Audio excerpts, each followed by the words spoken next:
quantum spies, Jung, Pauli, and the secret of meaningful coincidences. Ever thought of someone and then bam, they call you moments later? Or maybe you've seen the same weird number or symbol popping up everywhere, right when you're wrestling with a big life decision? It feels, well, significant, doesn't it? Almost like the universe is giving you a little wink. But what if these moments are more than just random chance? What if two of the sharpest minds of the 20th century, from completely different worlds, thought these meaningful coincidences actually held a key to understanding reality itself? A key tucked away in the mind-bending world of quantum physics? Section 1. Jung and the phenomenon of synchronicity. Picture the early 20th century. Psychology is this young, booming field, and right there at the cutting edge is Carl Jung. He's a Swiss psychiatrist, once Freud's protege, but now he's off charting his own path into the mysteries of the human mind. Jung wasn't just about dreams and anxieties. He was totally captivated by the uncanny, the downright strange. Listening to his patients, he started noticing a pattern. Sometimes, events in their outside world would uncannily reflect what was going on inside their heads, their thoughts, their feelings, in a way that felt incredibly meaningful. Even though there was no clear cause and effect connection, he gave this a name: synchronicity. This wasn't your everyday coincidence. It was coincidence packed with meaning, and a causal connecting principle, as he put it. For Jung, these weren't just statistical hiccups. They were moments where a person's inner world and the outer world of events seemed to click, to line up, often hinting at some deeper fundamental pattern, something he called an archetype, part of the collective unconscious. He started to think that reality wasn't just a straight line of cause and effect like we see in our daily lives. Nope. There was something else going on, a principle of meaning, of connections that went beyond everyday logic.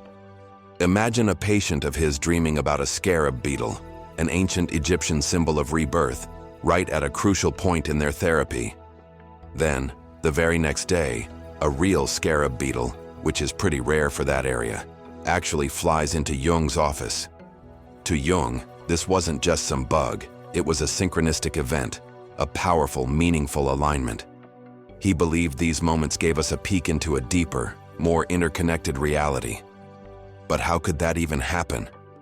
How could your mind and the world outside cook up these meaningful, yet apparently uncaused alignments? This very question would lead Jung to a rather unexpected thinking partner. Section 2. Pauli and the weird world of quantum mechanics. And that's where Wolfgang Pauli comes in.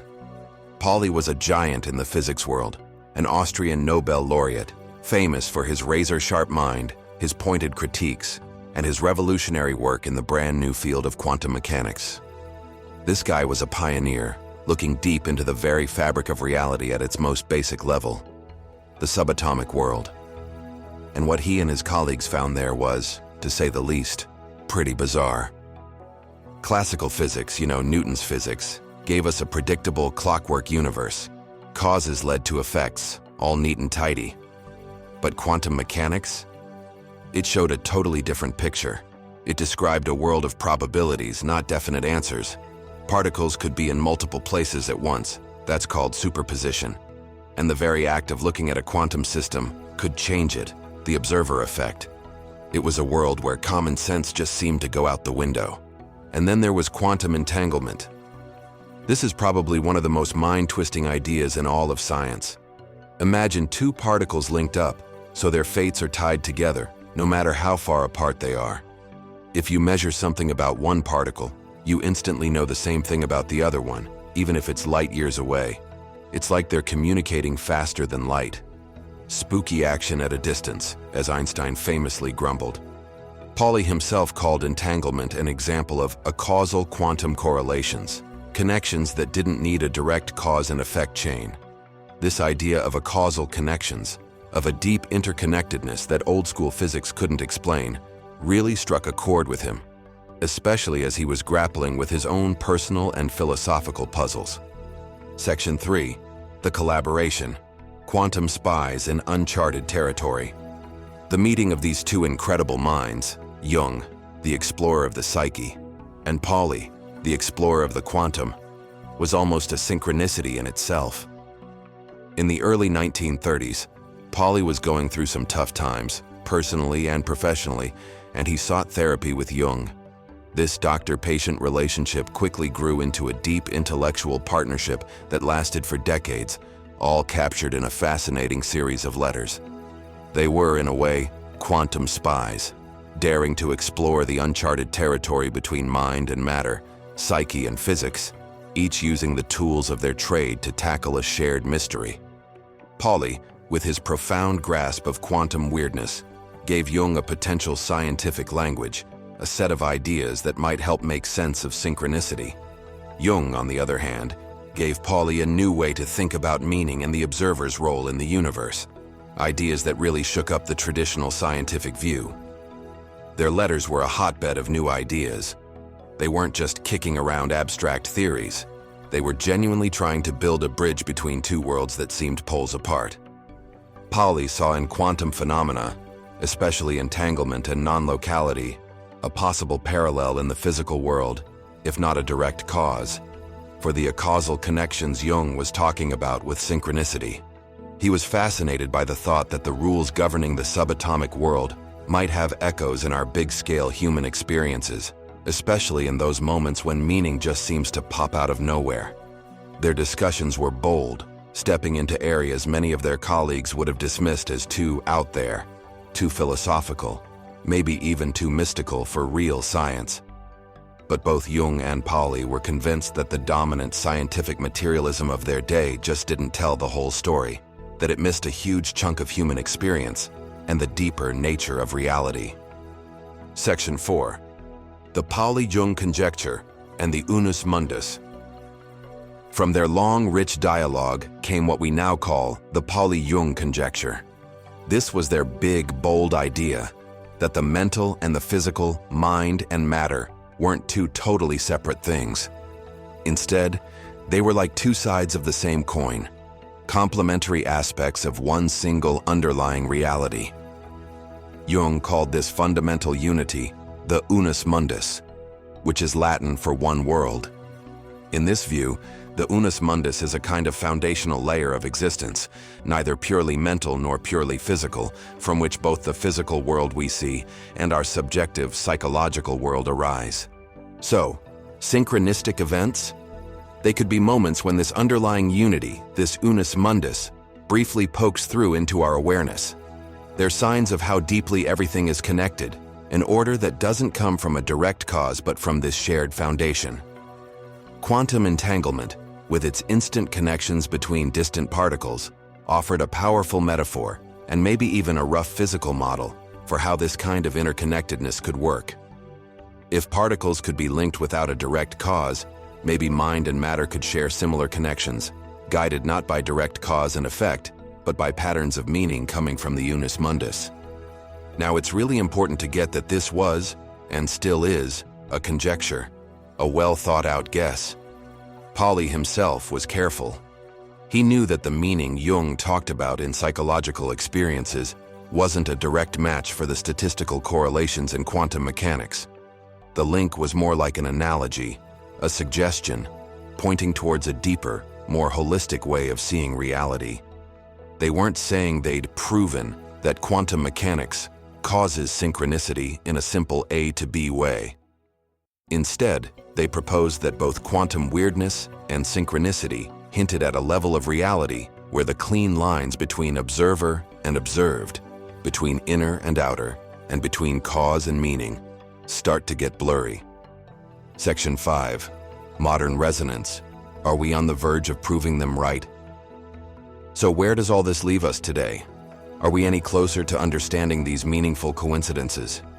Could Jung and Pauli have been onto something really big? The Pauli-Jung conjecture still sparks debate and research on the edges of science and philosophy. While most mainstream scientists still tend to see synchronicity as a mix of chance and our brains being good at spotting patterns, some pretty interesting developments keep the conversation going. The strange behaviors in quantum mechanics, especially entanglement and non-locality, are more solidly proven than ever. Experiments keep confirming the bizarre interconnectedness of quantum systems. But a direct proven link to those big, meaningful coincidences in our lives? That's still elusive and very much up for debate. One area in modern physics that offers a really tantalizing, though still controversial echo of these ideas is the concept of retrocausality. Some interpretations of quantum mechanics suggest that effects might, in a way, happen before their causes, or that future events could ripple backward and influence the past. The idea is that time isn't just a one-way street. There might be influence flowing in both directions. If retrocausal effects are really part of quantum reality, as some theorists like Dr. Rod Sutherland have modeled, or as Sir Roger Penrose has hinted might be needed for a complete theory of quantum mechanics, it could give us a way to understand how connections might seem acausal from our usual forward-looking view of time. Some recent papers are even exploring how retrocausality could change how we think about consciousness and intuition. Could these kinds of backward-in-time influences play a part in those seemingly perfect alignments of inner thoughts and outer events that Jung called synchronicity? If our future choices or states of mind could subtly influence the past, it might explain some of those spooky premonitions or uncanny meetups of events. However, and this is a really big however, it's super important to remember that these are highly speculative ideas. Right now, there's no direct hard evidence linking quantum retrocausality to our psychological experiences of synchronicity. Mainstream science still points out that brain activity happens before we're consciously aware of something, fitting the good old forward flow of cause and effect. What's still so compelling, though, is just how bold Jung and Pauli were in their cross-disciplinary adventure. They dared to suggest that the universe might be far stranger and more interconnected than classical science ever dreamed, and that our own minds might be a key part of that interconnectedness. Progress in figuring out things like quantum entanglement in biological systems or even in the brain is still in its early days, but it's something researchers are actively exploring. Some are still investigating if quantum processes could be the very basis of consciousness itself. Conclusion. The story of Carl Jung and Wolfgang Pauli, our quantum spies, really shows the power of thinking outside traditional boxes and having the guts to ask truly profound questions. They didn't hand us all the answers, but they definitely opened a door to a fascinating area of study where the deepest mysteries of the mind bump up against the strangest behaviors of matter.